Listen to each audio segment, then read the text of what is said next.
Donc voilà, on est en plein été, au mois de juillet, août, bientôt août, et donc c'est la période la plus propice à la floraison des Sempervivums. C'est là où la majorité fleurissent. Et donc je me suis dit que c'était l'occasion de faire un petit point sur la différenciation entre le genre Sempervivum et le genre Jovibarba.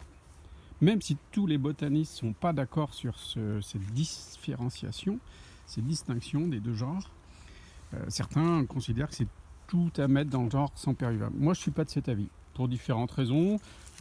Des raisons morphologiques, qu'on va voir un peu sur les fleurs, et aussi sur des arguments plus scientifiques, basés sur une étude notamment assez sérieuse qui a eu lieu, je crois, en 2015, basée sur l'ADN, et qui montre assez clairement que les Jovibarbas sont génétiquement assez distinctes des Sempervivums. Donc, ceci dit, on va aller regarder de plus près. Donc, voilà, des fleurs typiques de Sempervivum. Donc, des belles fleurs en étoile, roses, souvent roses, différentes teintes de rose. Donc là, on a un rose assez coloré. Là, on voit un rose un peu plus foncé. Et là, on en a qui sont presque rouges, vous voyez. Donc ces fleurs-là, vous voyez, donc elles ont entre 10 et 12 pétales, bien ouvertes. On a d'autres qu'on peut voir, c'est qu'elle est ici. Vous voyez, là, les pétales sont bien séparés les uns des autres, même si ils ont un petit trait blanc sur eux, qui est assez sympa d'ailleurs. Donc ça, c'est un cultivar qui s'appelle Tiberni. Celui-ci, il s'appelle Ketas.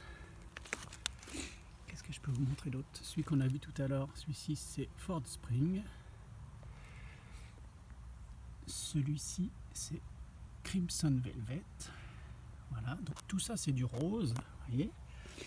Et donc, chez les Sempervivum, on a aussi, donc c'est la majorité, le rose, c'est la couleur dominante chez les Sempervivum. Parfois, on a des fleurs qui sont bien plus pâles, presque blanches, légère teinte de rose, mais difficile, voilà. Donc ça, c'est typique des fleurs de l'espèce Calcareum. Donc ça, c'est le cultivar extra. Et après, on en a qui sont bicolores, voilà, avec un peu de rose au centre des pétales. Et vous voyez, toujours des pétales bien dissociés et un nombre de pétales assez important. Et alors parfois, voilà, on a des complètement jaunes. Donc le précédent, c'était le cultivar Malabron. Et sur celui-ci, c'est une espèce botanique qui s'appelle Ciliosum. Et celle-ci, c'est la variété Borisi. Voilà. Donc voilà, on a vu chez les Sempervivum donc des fleurs essentielles, bon, la majorité des roses, parfois jaunes, parfois presque blanches et parfois bicolores. Et maintenant chez la Jovibarba, qu'on voit, où c'est qu'elle est? Ah non, ça c'est un autre Sempervivum, qui est assez sympa aussi. Donc ça c'est un botanique Erythraeum du mont Pyrine. Et voilà, là une Jovibarba de la famille de l'espèce Euphélie. Et donc on voit typiquement la fleur qui est vraiment très différente, avec des pétales qui sont soudés à leur base, des fleurs jaunes, et on regarde, voilà, là j'en ai d'autres. Tiens, comme souvent, c'est des fleurs qui sont très appréciées des insectes. Un beau bourdon. Donc vous voyez, sur ces Jovibarba, la fleur donc est toujours jaune ou presque blanche, jamais de rose, et des pétales qui sont soudés, qui donnent des fleurs en forme de tube, vous voyez,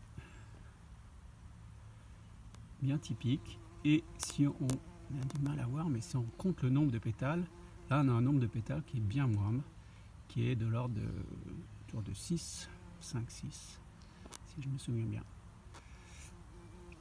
Voilà, donc ça c'est des Jovibarba de type Euphélie. Vous voyez, et on trouve la même chose, je crois que j'en ai pas loin, chez les Jovibarba de la famille Globifera ou Yrta. Vous voyez, là, voilà. Là, c'est Yrta Goldec. Vous voyez, sur celle-ci. Donc là encore, vous voyez, les fleurs, les pétales sont soudés. Et donc là, on voit mieux le nombre de pétales. Il y en a 2, 4, 6 à nouveau. Et toujours du jaune presque blanc. Jamais de rose. Voilà, vous savez tout sur comment distinguer la Jovibarba du Sempervivum. Et après, quand c'est pas en fleurs, c'est un petit peu plus compliqué, mais voilà, c'est la Jovibarba. Il y a très peu de stolons. Les stolons sont quasi inexistants ou très petits, très fragiles. Alors que chez le Sempervivum, vous voyez, un stolon, on voit vraiment bien. C'est comme ça. Mais on pourra revenir faire une petite vidéo sur les stolons à l'occasion. Voilà, allez, très bonne journée à tous. Salut!